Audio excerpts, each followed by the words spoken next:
കൈവെട്ട് കേസിൽ അറസ്റ്റിലായ സവാദിനെ ഐബിയും റോയും ചോദ്യം ചെയ്യും. രാജ്യാന്തര ഭീകര സംഘടനകളുമായുള്ള ബന്ധം സംബന്ധിച്ചാണ് ചോദ്യം ചെയ്യൽ. പാകിസ്ഥാൻ, അഫ്ഗാനിസ്ഥാൻ എന്നിവിടങ്ങളിൽ സവാദ് കഴിഞ്ഞതായി വിവരമുണ്ടായിരുന്നു. സംസ്ഥാനത്തെ PFI ശക്തി കേന്ദ്രങ്ങളെക്കുറിച്ച് കേന്ദ്ര ഐബി നൽകിയ റിപ്പോർട്ട് സംസ്ഥാന ഇന്റലിജൻസ് അവഗണിക്കുകയായിരുന്നു.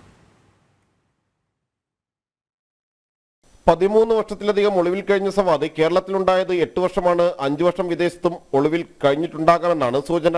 തിരിച്ചറിയൽ പരേഡിന് ശേഷം സവാദിനെ കസ്റ്റഡിയിൽ വാങ്ങി ചോദ്യം ചെയ്യുന്ന NIA-ക്കൊപ്പം കേന്ദ്ര ഇന്റലിജൻസ് ബ്യൂറോയും ഭാരതത്തിന്റെ രഹസ്യാന്വേഷണ വിഭാഗമായ റോയും സവാദിനെ ചോദ്യം ചെയ്യും.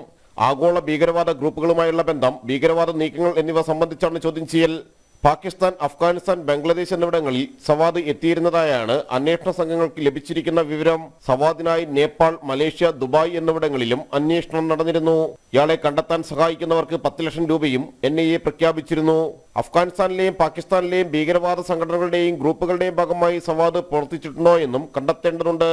ഭീകരവാദി നേതാക്കൾ പിടിയിലാകുമ്പോൾ ഐബിയും റോയുമെല്ലാം ഇവരിൽ നിന്ന് വിവരങ്ങൾ ശേഖരിക്കാറുണ്ട്.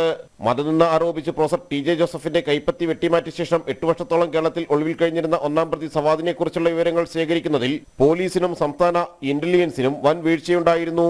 ഒടുവിൽ NIA ആയിരുന്നു കണ്ണൂർ മട്ടന്നൂരിൽ നിന്ന് സവാദിനെ പിടികൂടിയത്.